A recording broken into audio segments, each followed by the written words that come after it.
So your first step towards a serious structured 2026 banking preparation. We'll talk about this. सबसे पहले उन कमियों की तरफ बात करते हैं कि आखिर वो कौन सी ऐसी चीज है जो आपको पीछे धकेल देती है. So reality of bank exam preparation पे नजर डालते हैं. इसमें कुछ 5 बिंदु लिखे गए हैं. उन 5 बिंदु को ध्यान से पढ़ते हैं और समझते हैं क्या क्या लिखा गया और किस लिए लिखा गया. पहला बिंदु कहता है कि same pattern but tougher competition. हर साल एग्जामिनेशन का पैटर्न तो वही रहता है, लेकिन कंपटीशन जो है वो बढ़ता रहता है. बिकॉज आपको लग रहा होता है कि भाई मैं तो रील समेट रहा हूं तो बाकी लोग भी रील समेट रहे होंगे, लेकिन ऐसा नहीं है. बहुत लोग पढ़ाई कर रहे होते हैं और क्योंकि जितने नंबर ऑफ वैकेंसी दी जाती हैं वो तमाम वैकेंसीज फुलफिल हो जाती हैं. इससे क्लियर बात है कि अगर आप नहीं कर रहे हैं तो कोई और पढ़ाई कर रहा है. पैटर्न भी सेम है, एक्सपेक्टेड पैटर्न है. बैंक एग्जाम्स का सबसे बड़ा जो रियलिटी है वो ये है, और बड़ा अच्छा रियलिटी है ये, कि हर साल जनवरी के महीने में आपको नोटिफिकेशन देते हैं कैलेंडर का, और वही कैलेंडर पूरे वर्ष वो यूज करते हैं. और जिस तारीख पे जनवरी में जो मेंशन करते हैं वो कि मैं अक्टूबर के महीने में इस तारीख को आईपीएस पीओ का प्रीलिम्स कंडक्ट करने वाला हूं, तो वो उसी डेट को कंडक्ट होती है. इतना क्लैरिटी है यहां पे. सेकंड बिंदु, consistency matters more than motivation. ये कंसिस्टेंसी वर्ड मुझे लगता है कि हर इंसान, हर एक टीचर आपसे बोलता होगा प्लीज कंसिस्टेंट रहो.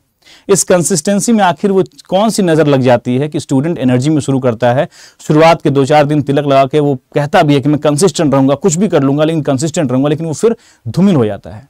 इन तमाम पहलू बात करने वाले हैं हम. आपकी कंसिस्टेंसी क्यों रह जाती है बेकार, या आप क्यों नहीं कैरी कर पाते हैं, इस पर भी चर्चा करेंगे हम. थर्ड बिंदु हमारे पास है, prelims is all about speed and mains is all about decision making. इसको भी एलैबोरेट करेंगे हम आपको आगे, क्योंकि ऑफ कोर्स प्रीलिम्स में स्पीड की दरकार होती है. आप देखते होंगे कि सर मेरे सवाल तो सॉल्व हो जाते हैं लेकिन वो वक्त में नहीं सॉल्व होते जिस वक्त में हम चाहते हैं सॉल्व होना.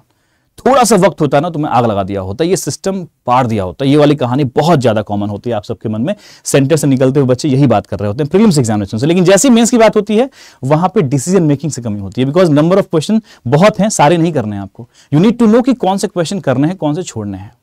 इसकी बात हम करेंगे. नेक्स्ट हमारे पास फोर्थ पॉइंट कह रहा है कि most student fail due to lack of structure not lack of talent. Structure way में अगर पढ़ाई करते हैं आप तो आपको चीजें आसान नजर आती हैं, लेकिन अगर आप उसको बहुत ही ऐसे रैंडम पढ़ाई करते हैं तो वो फिर आपका पूरा प्रिपरेशन का जो जर्नी है उसको बर्बाद कर चुका होता है, आपके टैलेंट को बेकार कर दिया होता है. बिकॉज टैलेंट तो है आपके पास लेकिन आप उसको बेकार कर चुके होते हैं without good structuring. Fifth point कह रहा है the syllabus is not vast, the approach is wrong. Exactly, syllabus जो है बहुत वास्ट नहीं है, बहुत ही गिना. मतलब हम अगर रीजनिंग की बात करें तो सिर्फ 11 चैप्टर है. उन 11 चैप्टर्स में से भी 8 चैप्टर तो ऐसे हैं जो फेज 1 परीक्षा में पूछी जाती है. सिर्फ 3 ऐसे नए चैप्टर्स होते हैं जो कि मेंस परीक्षा में ऐड होते हैं. उसमें से भी एक चैप्टर ऐसा है जो कि आप प्रीलिम्स में पढ़ते हैं, उसी को प्रेजेंट करने का तरीका है डेटा सफिशिएंसी, जो मेंस में नया चैप्टर के तौर पर उभरता है. और आज के जमाने में तमाम मेंस परीक्षाएं वहां से 3 से 4 सवाल पूछती हैं. अगर वहां भी आप लैक करते हैं मतलब पक्की बात है कि आपके फेज 1 के प्रिपरेशन में ही कमी है. So let's move forward. इस डिस्कशन के बाद हम बात करने वाले हैं कि आज के सेशन में आपको क्या क्या प्राप्त होगा, क्या क्या आप लेके जाएंगे इस सेशन से. So what you will learn today. पहला चीज, right way to begin your 2026 journey. Second thing, exact study pattern daily, weekly and monthly, कैसे चलना चाहिए. Syllabus breakdown and that actually works. ऐसा चीज जो आपको एक्चुअली में काम करेगा, ऐसे ब्रेकडाउन करना चाहिए अपने को. And then mistake students make in the initial month. शुरुआती दौर में, बार बार इस बात को बहुत ज्यादा जोर डाल रहा हूं, शुरुआती मंथ में आपने अगर गलत डिसीजन ले लिया तो आप बर्बाद कर लेते हैं अपने प्रिपरेशन को. आगे बढ़ते हैं. नेक्स्ट कह रहा है your complete 2026 road map free PDF. अच्छा, ये भी एक हमारे तरफ से है कि आपको मिलेगा ये कुछ, और ये जितनी बातें हम यहां कर रहे हैं इन बातों को समअप आपको यहां मिलेगा, लेकिन एलेबोरेशन आपको पहले हम सेशन में करेंगे, फिर उसका एक आपको समअप यहां मिल जाएगा. अल्टीमेटली ऑफ कोर्स आप अगर इसको कैरी कर लेते हैं, जो यहां पे पूरी बातें बताई जाए और ये जो पीडीएफ दिया जाएगा, तो अल्टीमेटली आप पहुंच जाते हैं वहां तक. तो एक प्रॉमिस चाहिए आप सभी की तरफ से कि ठीक है, आप सर जो भी बताएंगे हम उसे 2026 में पूरा तरह से कोशिश करेंगे कि इंप्लीमेंट करें. ठीक है ना.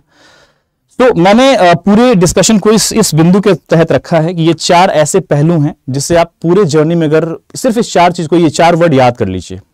ये 4 शब्द आपके 2026 की प्रिपरेशन जर्नी में आपके दिमाग के ऊपरी सतह पे चिपक जाने चाहिए.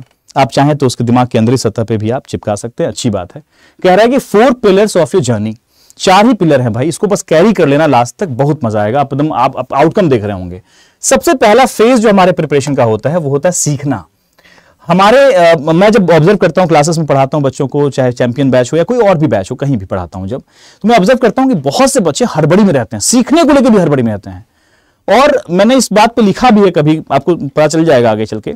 मैंने लिखा है कि लर्निंग ऐसा प्रोसेस है जो स्लो है. कभी भी सीखना हड़बड़ी में हो ही नहीं सकता. मतलब कोई ये कह दे कि मैं सीखता हूं हड़बड़ी में सीख लिया मैंने कोई चीज, तो वो एक मतलब ऊपर ऊपर से तो लगा कि हाँ अच्छा है, लेकिन असल तो मान लो हम कह रहे हैं फेज 1 परीक्षा के लिए भी अच्छा है, लेकिन फेज 2 परीक्षा में जाने के बाद जहां पे एक्चुअल इंटेंस नॉलेज की टेस्टिंग होती है वहां पे आप फेल कर जाएंगे। इसलिए बहुमत बच्चे मेंस परीक्षा पास नहीं कर पाते। उसका रीजन ये नहीं है कि वो मतलब बहुत कमजोर हैं, बस वो कमजोर इसलिए हो गए बिकॉज उन्होंने अपने नींव को मजबूत नहीं बनाया। ये पॉइंट था वहां पे। सो इसके लिए मैं क्या करना चाहिए, लर्निंग का स्टेप क्या होना चाहिए, फिर मैं इस पे बात करूंगा, फिर इस पे बात करूंगा, फिर इस पे बात करूंगा, ठीक है ना। जब हम सीख रहे होते हैं तो एक बहुत ही ग्रेजुअल प्रोसेस है एंड बहुत ही स्लो प्रोसेस होना चाहिए। This must be your slow and gradual process, ठीक है ना। ये बहुत ही स्लो एंड बहुत ही स्लो मतलब नहीं, तो बिल्कुल मतलब सोचता आगे पढ़ रहे हैं, आज थोड़ा सा पढ़े फिर 2 महीने बाद पढ़े, ऐसा नहीं बोल रहा हूं मैं। स्लो इन द सेंस सीखने की जो आपकी प्रवृत्ति होनी चाहिए वो थोड़ी सी ठोस होनी चाहिए, और ठोस चीजें तभी होती हैं जब वो स्लो प्रोसेस से मध्यम आंच पे जब दूध पकाया जाता है तभी वो गाढ़ी दूध बनती है। ध्यान रखिएगा, वही वाली बात है। तो हमें उस चीज को प्रोसेस को ट्रस्ट करना पड़ेगा, और इस प्रोसेस को 100% ट्रस्ट कीजिए। आपको एक बहुत हमेशा ध्यान रखना है कि जब भी कोई आप टॉपिक उठाते हैं, जब भी कोई भी टॉपिक आप पिक करते हैं, कुछ भी, उस टॉपिक को जब तक आप कंप्लीट ना करें, टॉपिक 1 आपका जब कंप्लीट होता है तभी आप टॉपिक नंबर 2 पे आप जंप करें, अदरवाइज जंप ना करें। यहां पे ये सबसे बड़ी सलाह है, शुरुआती दौर में आपको ध्यान रखना चाहिए। आज के ऑनलाइन एजुकेशन के दौर में सबसे बड़ी बात यह है कि आप जब कोई भी चैप्टर पढ़ते हैं तो वो आपके पास उसकी चीज लाइव भी पहुंची रहती है, उसकी रिकॉर्डिंग भी अवेलेबल होती है। आप बच्चे गलती क्या करते हैं, आप में से बहुत लोग एक्सेप्ट करेंगे इस बात को, आप यहां पे जरूर हाँ कहिएगा। तकलीफ क्या होती है कि आप जब चैप्टर 1 कंप्लीट हो गया क्लास में, लेकिन आपका कंप्लीट नहीं हुआ, लेकिन टीचर ने चैप्टर 2 स्टार्ट कर दिया और आप भी वहां जंप कर गए, भाई चैप्टर 2 पढ़ेंगे, छूट जाएगा। अरे क्यों, क्या छूट जाएगा? पहली कमिटमेंट तो ये होनी चाहिए कि आपका चैप्टर 1 जब टीचर कंप्लीट कर रहा है तो आपका भी कंप्लीट हो, दिन रात एक कर दो। अगर नहीं कर रहे हो तो फिर कैसे पलटवार करोगे भाई? क्योंकि आपको अब ये सोच रहे हैं कि आप हमने लाइफ में अब तक जो भी किया सो किया, लेकिन अगर हम अभी भी 6 महीने अपने आप को नहीं कंट्रोल में रखते हैं तो फिर क्या मतलब है इस चीज का? कंट्रोल में रखिए। अगर टीचर चैप्टर 1 कंप्लीट कर रहा है तो आपको दिन रात एक करके कितना सोना है, कितना जागना है, सब साइड कर दीजिए। वहां पे आपको सहूलियत नहीं देखना है, वहां पे आपको कष्ट देखना है कि भैया मुझे इस चैप्टर 1 को आराम से कंप्लीट करना है, टीचर के साथ, बैच के साथ चलना है बिल्कुल। और अगर वो कंप्लीट नहीं हुआ है तो आप कैसे भी प्लान करें कि भाई उसको मैं रिकॉर्डिंग में जल्दी से देख के मैं चैप्टर 2 पे आ जाऊं, मैं लाइव सेशन वापस से कनेक्ट कर लूं। इस एल्गो को प्लीज सीखने के दौरान किसी भी सब्जेक्ट में लागू कर सकते हैं। ना ही सिर्फ रीजनिंग की बात कर रहा हूं, मैं बात कर रहा हूं मैथमेटिक्स की भी, मैं बात कर रहा हूं इंग्लिश की भी, मैं बात कर रहा हूं जीए की भी। हर जगह पे इंप्लीमेंट कीजिए इस बात को प्लीज। ये हमारे लर्निंग प्रोसेस में इतना ही बताऊंगा मैं आपको, बस इतना ही कैरी करना है। बहुत ज्यादा ज्ञान देने से कुछ होने वाला नहीं है कि बहुत कुछ बोल दिया आप कैरी ही नहीं कर पा रहे हैं। इतने बात को ध्यान रखिएगा। सेकंड हमारे पास है प्रैक्टिस। प्रैक्टिस का सही अप्रोच क्या होना चाहिए सर, कैसे प्रैक्टिस करना चाहिए? मैं अपने जर्नी में ये देख पाया हूं कि मेरे हिसाब से अगर 99% बच्चा फेल कर रहा है ना, अगर मान लो 91% की सिलेक्शन होती है, 99% फेल कर रहा है, मान लो अगर 100 में से 99% बच्चा फेल कर रहा है, अगर मान लो 100 में से 99 बच्चा फेल करता है, तो तकलीफ कहां है? उस 99% बच्चों में से ना मैक्सिमम इसके जो 90% बच्चे होंगे, बच्चे 99% हो सकता है कुछ लक फैक्टर कुछ और बोल दें बच्चे कि नहीं सर मैं तो ऐसा हो गया, मैं बहुत पढ़ा हूं। इसके 90% बच्चे परसेंटेज जो पढ़ते होंगे आप इस चीज को, इसके 90% बच्चे जो होंगे ना, इनका जो रीजन होगा फेल होने का, उसका रीजन है वो सही तरीके से प्रैक्टिस नहीं कर पाए, और उसके एवज में आउटकम क्या निकल के आया कि वो स्पीड मेंटेन नहीं कर पाए जो स्पीड की दरकार थी। ये सबसे बड़ी समस्या है। तो आई विल सजेस्ट एवरीवन यहां पे कि जैसे आप कोई टॉपिक पढ़ते हो, XYZ टॉपिक आपने यहां पढ़ा है, उसको ग्रेजुअल प्रैक्टिस कीजिए। ग्रेजुअल का मतलब है किसी भी रैंडम क्वेश्चन को प्रैक्टिस मत कीजिए, उससे आपको उस चैप्टर से दुश्मनी हो जाएगी। कंफर्म है, दुश्मनी तय है वहां पे कि मतलब अगर आपने नहीं उस चैप्टर के क्वेश्चन को इस तरह से, मैं हमेशा क्लास में क्या कहता हूं कि ये स्लोप ध्यान रखिएगा, आपको क्वेश्चन को ऐसे ही प्रैक्टिस करनी है। अगर आपने पहला ही क्वेश्चन यहां ये इस लेवल का प्रैक्टिस कर लिया तो आपका दुश्मनी उस चैप्टर से तय है। तो it is very much important to choose your practice material, कि आप कैसे चूज कर रहे हो प्रैक्टिस मटेरियल को, कैसे इस्तेमाल कर रहे हो उसको। That is highly important for everyone. Gradual process से प्रैक्टिस भी बहुत ग्रेजुअल है, एकदम स्टेप बाय स्टेप प्रैक्टिस कीजिए। और नंबर ऑफ क्वेश्चन, कई बार बच्चे सवाल पूछते हैं सर नंबर ऑफ क्वेश्चन कितना प्रैक्टिस कर लेंगे तो हो जाएगा? नंबर ऑफ क्वेश्चन कितना प्रैक्टिस कर लेना चाहिए अपने को? अरे भाई नंबर ऑफ क्वेश्चन कितना प्रैक्टिस करना चाहिए, ये हर बच्चे के लिए अलग अलग हो जाएगा। तो नंबर ऑफ क्वेश्चन पे कभी मत जाइए कितना नंबर ऑफ क्वेश्चन करना है। आपको जो बताया जाता है भाई target time for this chapter is this, जब तक आप उसको अचीव नहीं करते हो तब तक आप प्लीज नंबर ऑफ क्वेश्चन पे मत ध्यान दो कितना नंबर ऑफ क्वेश्चन प्रैक्टिस किया हमने। सो प्रैक्टिस के लिए इतना ही बताऊंगा, इतना ही करना है प्रैक्टिस में। जो पढ़ाई हो उस चैप्टर को बिल्कुल कंप्लीट करो, उसको बिल्कुल बक्से में बंद कर दो, फिर नेक्स्ट चैप्टर पे जंप करो। अगर ये करते रहोगे, 11 बार ये प्रोसेस से गुजरते हो, तो रीजनिंग की प्रीलिम्स और मेंस पूरी सिलेबस आपके कंट्रोल में रहेगी। अब अगली बारी होगी इवैल्यूएशन की, कि आप टेस्ट भी तो करो ना कि आप सच में उस लेवल पे पहुंच गए हो कि बस आपको लग रहा है कि पहुंच गए हो। उसके लिए थर्ड स्टेप आता है इवैल्यूएशन का, जो स्टूडेंट नहीं कर रहा होता है। बेतहाशा बहुत से बच्चों से आप सुनते होंगे यार मैंने टेस्ट देना शुरू नहीं किया, क्यों? क्योंकि डर है कि टेस्ट यार मतलब मॉक देंगे और मॉक देंगे नंबर कमाएगा तो मेरा क्या होगा। इसमें मैंने कुछ फेजेस बना रखे हैं। आपको सबसे पहले जो इवैल्यूएशन करना चाहिए वो कुछ टॉपिक पे करना चाहिए। मतलब पहले टॉपिक वाइज इवैल्यूएशन कीजिए कि जो अभी आपने टॉपिक पढ़ा है उस टॉपिक वाइज इवैल्यूएशन का क्या मतलब है, वो हम कर पा रहे हैं उस टॉपिक में, जो टारगेट स्पीड है वो गेन कर पा रहे हैं नहीं कर पा रहे हैं, पहले ये कीजिए।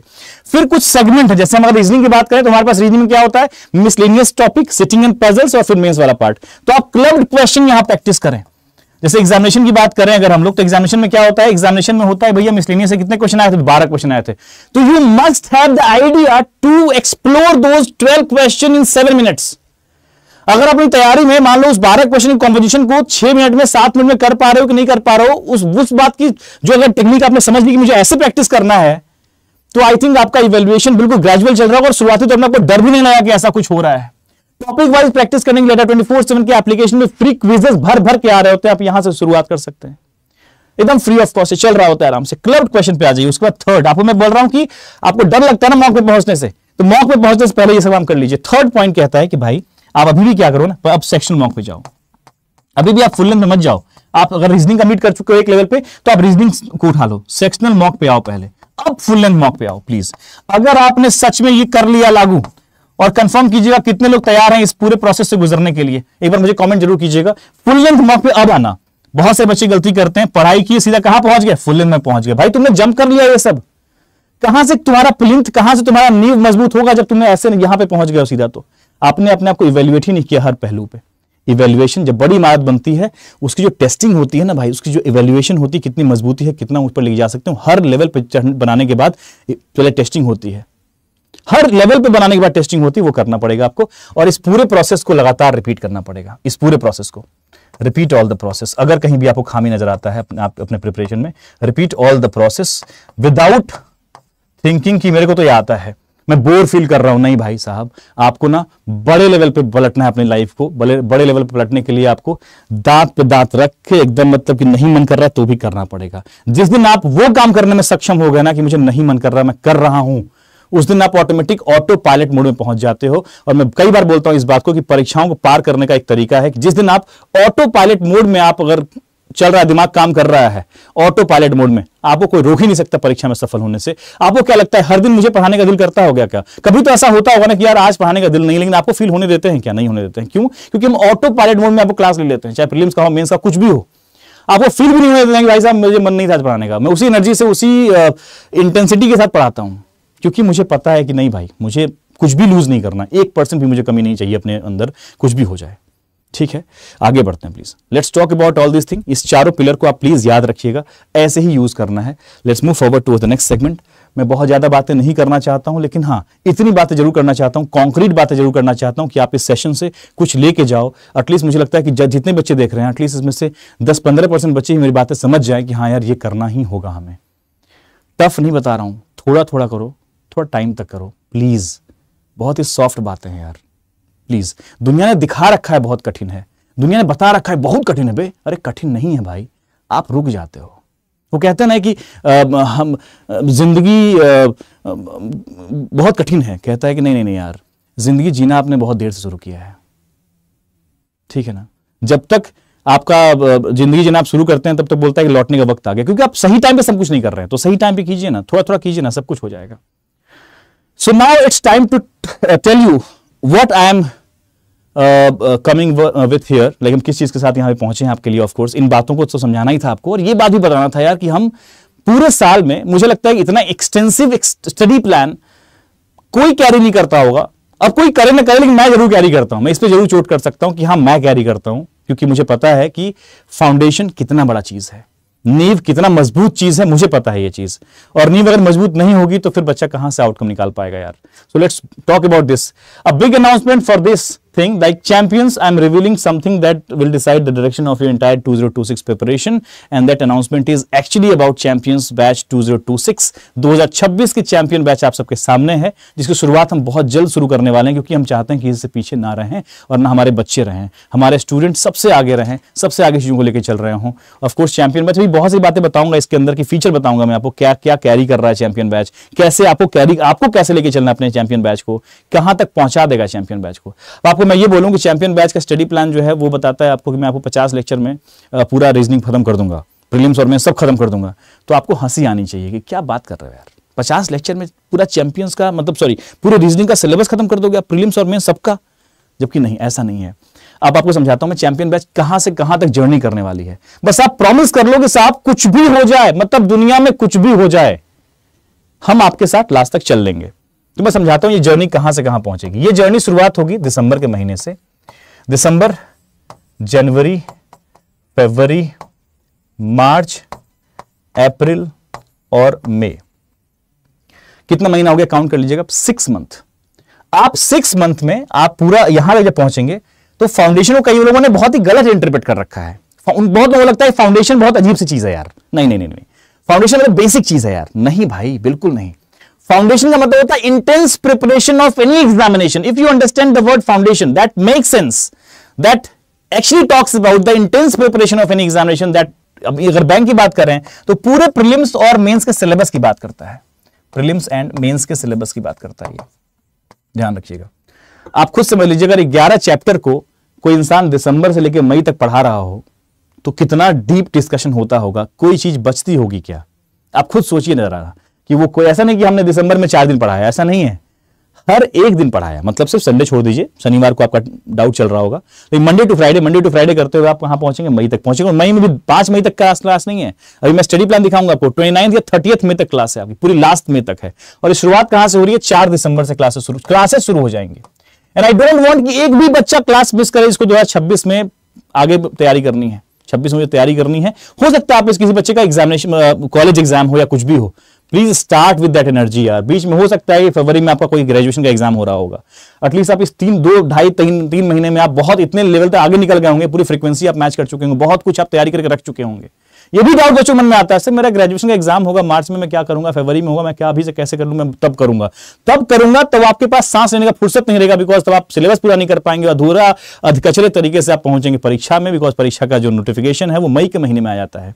जब मैं चाहता हूं कि जब ये नोटिफिकेशन इस महीने में आए ना, तो हमारे बच्चे सिलेबस को लेकर तैयार हों और वो क्लब्ड क्वेश्चन तक का काम कर चुके हों, इवन सेक्शनल मॉक में भी कूद चुके हों। आप खुद एक बार सोचिए कि जो बच्चा इस मार्च के महीने तक में सेक्शनल मॉक में जाने के लिए डर नहीं रहा होगा, वो किस लेवल पे तैयार होगा मई के महीने में। और जब अगस्त में या जुलाई के अंत में परीक्षा हो रही होगी, बच्चा बरस रहा होगा। यार क्या बात कर रहे हो, बच्चा बिल्कुल बरस जाएगा। पूछो तो क्या पूछ रहे हो तुम? प्रीलिम्स नहीं, मैं मेंस के लिए तैयार हूं। अगर कोई बच्चा यहां से यहां तक की जर्नी कर लेता है, ऑटोमेटिकली पहुंच जाएगा अपने आप को। बहुत एक साथ थोड़ी 11 चैप्टर पढ़ रहे होंगे आप, स्टेप बाय स्टेप पढ़ रहे होंगे। उस पर भी आऊंगा, चैप्टर की क्या डायरेक्शन है। और अभी इसका फीचर समझाते हैं आपको कि चैंपियन बैच सिर्फ क्लासेस कैरी करता है या और भी कुछ कैरी कर रहा है। So let's talk about that. तो champion batch carries live class, of course जो भी लाइव क्लासेस मिलेंगी आपको, उसी लाइव क्लास की रिकॉर्डिंग भी मिलेंगी आपको। मतलब ऐसा नहीं कि लाइव क्लास मिल रहा है रिकॉर्डिंग नहीं मिल रहा है। तो after live class of course आपको उस लाइव क्लास की रिकॉर्डिंग मिलेंगी, डेली क्लास की जो पीडीएफ होंगी वो भी मिल जाएंगी आपको। एक चीज मैंने प्लान किया है कि भाई क्लास में ना आप पढ़ रहे हो तो आपका कोई चैप्टर जैसे चल रहा है, कोई भी चैप्टर होगा तो आप ऑफ कोर्स कोई किताब कैरी करोगे, हो सकता है आपकी रैंक फाइल प्रैक्टिस कर रहे हो आप, लेकिन साथ में रिवीजन पर्पज से मैंने यहां पे एक रिवीजन पीडीएफ को भी इन्वॉल्व किया है चैंपियंस बैच में, कि हर वो बच्चा जिसके पास चैंपियन बैच है या अल्टीमेटली बैंक महापैक है, तो अल्टीमेटली आपके पास चैंपियन बैच होगा। तो चैंपियन बैच होगा तो आपको एक रिवीजन पीडीएफ आपको मिलेगा हर चैप्टर का, एक मिलेगा रिवीजन पीडीएफ हर चैप्टर का, एक मिलेगा ना रिवीजन पीडीएफ हर चैप्टर का एक, ठीक है, हर चैप्टर का एक रिवीजन पीडीएफ मिल रहा होगा आपको। उसके बाद हर टॉपिक का टेस्ट होगा, और ये टेस्ट हर टॉपिक का 3 होगा, राइट? टॉपिक टेस्ट 3 है ना, टॉपिक टेस्ट आपका ये 3 है। कैसे है? तो यहां पे आपके पास टॉपिक टेस्ट जो है वो 2 प्रीलिम्स का है, ऐसा ही है ना, 2 प्रीलिम्स का टेस्ट है एंड 1 मेंस का टेस्ट है। सोचिए जो मैं कह रहा हूं ना कि सबसे पहले आपको टॉपिक पे काम करना चाहिए। आप कोई टॉपिक लिखना, ये टेस्ट तब तक एक्सप्लोर मत करना जब तक आपको ये आभास ना हो जाए कि मैं इस चैप्टर में भैया गर्दा उड़ा दिया हूं। ये चैप्टर हमारे कंट्रोल में है और उसको टेस्ट करने के लिए 2 बार मिलेगा आपको मौका। पहला टेस्ट, फिर दूसरा टेस्ट, आप उसमें टेस्ट कर लीजिए अपने आप को, भैया मैं इस चैप्टर में कहां पहुंचा हूं। और अगर वो दोनों में अच्छे कर चुके हैं तो अल्टीमेटली आप मेंस के लिए भी तैयार हो चुके हैं, बिकॉज हम पूरा सिलेबस जब पढ़ाते हैं, किसी भी चैप्टर को स्टार्ट करेंगे, लेक्चर 1 जो होगा, जो भी चैप्टर का नाम होगा लेक्चर 1 में, हम उस चैप्टर को पूरा पढ़ते हैं, चाहे प्रीलिम्स हो, मेंस हो, कुछ भी हो, मेंस से आगे की बात भी हो, हमारी कल्पनाओं की बात हो कि ये सवाल भी तो बन सकता है, बनाया जा सकता है, उन सवालों को भी रखा जाएगा वहां पे। और उस पूरे लेवल की टेस्ट भी आपके हर चैप्टर में, पर चैप्टर 3 टेस्ट होगा। तो मैं बात कर रहा हूं, मैं चाहता हूं कि हमारा बैच उससे सिंक्ड रहे।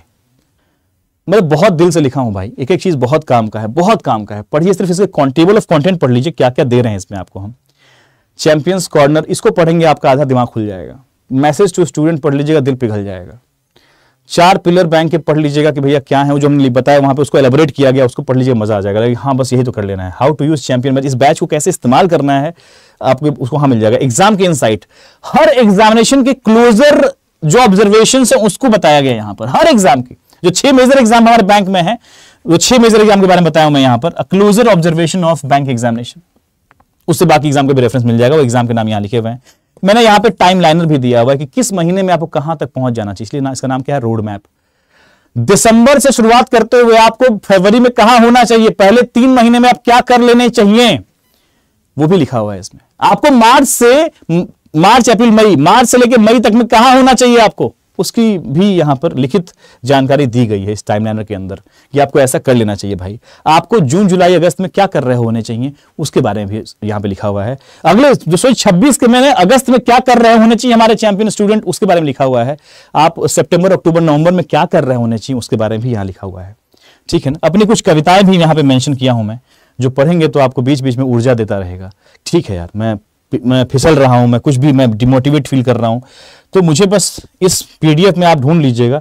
अपनी टॉप 5 कविताएं मैंने यहाँ पे समर्पित करी हैं आप सभी को, और कुछ सेलेक्टेड स्टूडेंट के टिप्स भी आपको यहाँ पे प्रोवाइड किया हूँ। कुछ कॉमन प्रिपरेशन क्वेरीज होती हैं बच्चों की, जो हमने हमेशा पढ़ा है, देखा है बच्चों से, उन क्वेरीज को भी यहाँ मेंशन किया हूँ, क्योंकि आपके मन में बहुत से डाउट होते हैं और वो डाउट्स हमें पता होते हैं। असल तौर पर हम कई बार गुजरते हैं, आप हर साल, कई बार हर साल गुजरते हैं, और हर साल पता होता है ये बच्चों में सवाल आएंगे।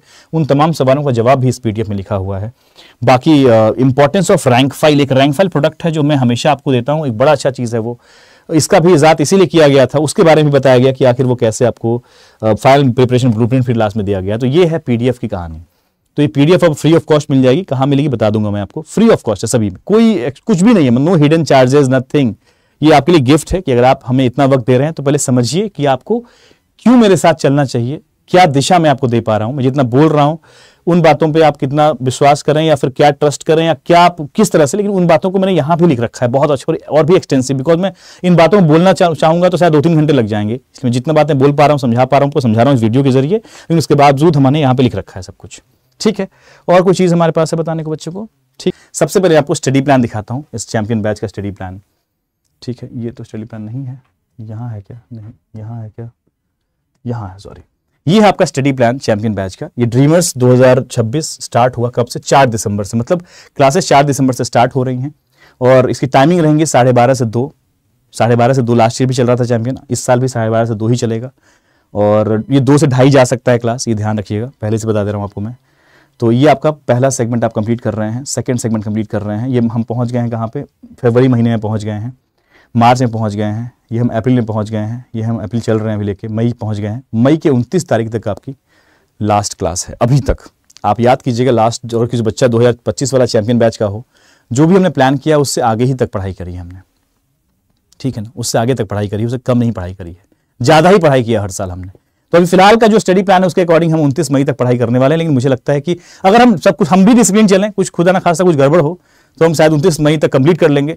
मान लो बीच में कहीं कुछ गड़बड़ हो गया तो अलग बात है, लेकिन अदरवाइज मैं कोशिश करता हूं कि सब कुछ इतना चले, बिकॉज बहुत एक्सटेंसिव है। आप इसको पढ़िएगा प्लीज, मतलब बहुत सीधे से बनाते हैं यार, कभी पढ़ना ना, मजा आ जाएगा। बोलोगे कि हाँ यार पूरा सिलेबस का मतलब पाठ पूजा खोल के एकदम नट बोल्ट मास्टर फेंक दिया इधर उधर, सब यहाँ समेट लोगे तुम लोग। पढ़ो ना एक बार कि स्टडी प्लान क्या बनाया गया है, क्या छूट जाएगा बच्चे का, कुछ भी नहीं छूटेगा। ठीक है ना, ये ध्यान रखिए। बाकी इसमें जो हमने ये रखा हुआ है कि टेस्ट का क्या प्रणाली है वो देख लीजिए। हर चैप्टर का अल्फान्यूमेरिक सीरीज का prelims test 1, prelims test 2, alphanumeric series का मेंस वाला टेस्ट, फिर वैसे कोई हर चैप्टर का 3-3 टेस्ट यहाँ रखा हुआ है। फिर आपके पास ये है आपके जो बंडल दिए जाएंगे, वो पीडीएफ वाले बंडल नहीं कहेंगे हम, रिवीजन पीडीएफ कह लेंगे। आप जब बहुत जगह प्रैक्टिस कर चुके होंगे तो आपको एक और लास्ट प्रैक्टिस चाहिए होगा ना, तो वो यहाँ से कर लीजिएगा। चैंपियन बैच में वो भी पीडीएफ मिल जाएगा आपको। So this was all about champion batch 2026। ठीक है, चैंपियन बैच 2026 आपके सामने अवेलेबल है। ये बैंक महापैक के पार्ट के तौर पे है। सो बैंक महापैक आप एनरोल कर सकते हैं। पीडीएफ कैसे मिलेगी समझा देता हूँ वो भी आपको मैं। आगे कहानी क्या है, तो ये कहानी है, मैं क्या चाहता हूँ कि आप इस सीखने के क्रम में आप क्या इस्तेमाल कर रहे होने चाहिए। मैं सीखने के क्रम में चाहता हूँ मेरे बच्चा जो हमारे साथ जुड़ा हुआ है स्टूडेंट, वो सिर्फ इतना काम करे सीखने के क्रम में। अगर वो मेरे साथ सच में चलना चाहता है और मेरे साथ पूरा जर्नी ट्रेवल करना चाहता है, तो वो चैंपियंस बैच के साथ निफिक्र होकर चल सके। अगर मुझ पे वो ट्रस्ट करता है, मेरे भाषा से, मेरे अप्रोचेस से वो ट्यून्ड अगर फील करता है, तो वो चैंपियन बैच 2026 को आराम से देखना शुरू करे, सीखना शुरू करे। यहाँ से सिर्फ देखना ना शुरू करे, सीखना शुरू करे और यहाँ सीखे वो। आगे चल के मैं आपको सिर्फ एक ही सलाह देता हूं कि भाई आप अपने आप को मेंस वाले पैटर्न पे लय में रखने के लिए second half of the year rankers को पढ़ना, इस 2 जगह के अलावा कुछ नहीं। और रैंक अगर यहां पे आप पढ़ के अपने आप को मजबूत फील कर चुके हो तो रैंकर्स भी पढ़ने की आवश्यकता है। लेकिन हाँ, मैं सिर्फ इसलिए बोला, मैंने लय वर्ड यूज किया कि second half of the year में मैं रैंकर्स लेके आता हूं, इसलिए क्योंकि उस वक्त में आप मुझसे दूर ना हो जाएं, या फिर आपको मतलब एक होता है सपोर्ट और चल रहा होता है सिस्टम एकदम मतलब मेंस लेवल पे चल रहा है कहानी, वो रैंकर्स। लेकिन आप यहां पे भी पूरा काम कर चुके होंगे ऑलरेडी, बस लय में रहने के लिए आप रैंकर्स पढ़िएगा और कुछ नहीं चाहिए आपको जीवन में, मेरे साथ और कुछ नहीं चाहिए आपको। एक्स्ट्रा कुछ चाहिए तो अलग बात है। प्रैक्टिस के लिए मैं चाहता हूं कि आपके पास शुरुआती दौर में ही, आप इनिशियल स्टेज में ही, क्लासेस शुरू होने से पहले ही, I will request all the students, आप चैंपियंस रीजनिंग वाली किताब जो है उठा लीजिएगा। बहुत ही ग्रेजुअल, बहुत शिद्दत से बनाया हुआ किताब है ये। इसकी 3rd एडिशन अभी अवेलेबल है, इंग्लिश हिंदी दोनों भाषाओं में। So I will request everyone to go for this thing. ये मत सोचिएगा कि ये प्रमोशन कर रहे हैं, मेहनत है और आपके काम की मेहनत है, काम को देखते हुए बनाया गया है। चैंपियंस रीजनिंग किताब, इसको उठा लीजिएगा, बिकॉज एक बुक तो आपके पास होना चाहिए। कॉम्प्रिहेंसिव किताब है प्री प्लस मेंस तक के लिए। साथ में अपने पास एक रैंक फाइल रखिएगा जो आपको सवालों की कमी महसूस नहीं होने देगा। ये 2026 पूरे वर्ष के लिए आपके पास यहाँ फाइल आती रहती हैं। 2025 वाली फाइल अभी तक जा रही है, पूरे साल देता हूं, कहीं कोई कमी नहीं रखता हूं, क्योंकि कंटेंट का कमी नहीं होना चाहिए। बच्चे कंटेंट की कमी से मतलब कि कुछ भी करने लगते हैं। तो ये रैंक फाइल 2026 रखिएगा। एक और चीज है, मतलब प्रैक्टिस के लिए नहीं, रिवीजन पर्पस के लिए एक हैंड रिटन नोट्स में कैरी करवाता हूं बच्चों को। ये आप इसको रखिए, सारे पॉइंटर्स, सारे ट्रिक्स टिप्स जो भी होते हैं ये आपको मिल जाया करते हैं। तो ये आपके पास चीजें होनी चाहिए, होता ना, ये चीजें होनी चाहिए आपके पास भाई, कमी नहीं। आप बाकी जगह कटौती कर लेना, यहां मत करना। इवैल्यूएशन के लिए आपको कुछ नहीं करना। आपके अगर महापैक है तो आपके पास मॉक टेस्ट है, वो रखिएगा, और ये रैंक फाइल में ही इवैल्यूएशन वाला काम हो जाएगा। अलग से कुछ नहीं करना इवैल्यूएशन के लिए, ऑटोमेटिकली आपके पास बहुत कुछ हो जाएगा। आप खुद ही देख रहे हैं कि हमने बैच में भी टेस्ट लगा रखे हैं, इसमें भी टेस्ट आपके पास रहेगा, और अंदर से बाकी और चीजें तो इसमें मिल ही रही होंगी आपको। तो ये तमाम चीजें आपको कहां मिल रही होंगी? ऑफकोर्स इस बैंक महापैक के अंदर चैंपियन बैच है। या तो अगर आप सिर्फ रीजनिंग पढ़ना चाहते हैं, मान लो किसी मन में आ रहा है कि नहीं भाई मैं तो भाई बाकी चीज में बहुत हो गया हूं, लेकिन मुझे ऐसा लगता है क्योंकि रीजनिंग बैच की फीस और बैंक महापैक की फीस, मैंने अपने बैच के लिए मैंने कहा अपनी टीम से कि यार प्लीज बच्चे को सिर्फ चैंपियन बैच नहीं पढ़ना होना चाहिए, मुझे लगता है बाकी भी पढ़ाई करेंगे। तो आई विल सजेस्ट यू कि भाई मॉक आप इसको लोगे और मॉक अलग से लोगे तो गलत बात है। मतलब मुझे लगता है कि उतना ही पैसा पड़ेगा आपको, फीस पड़ेगा। बेटर है कि you should go for bank महापैक।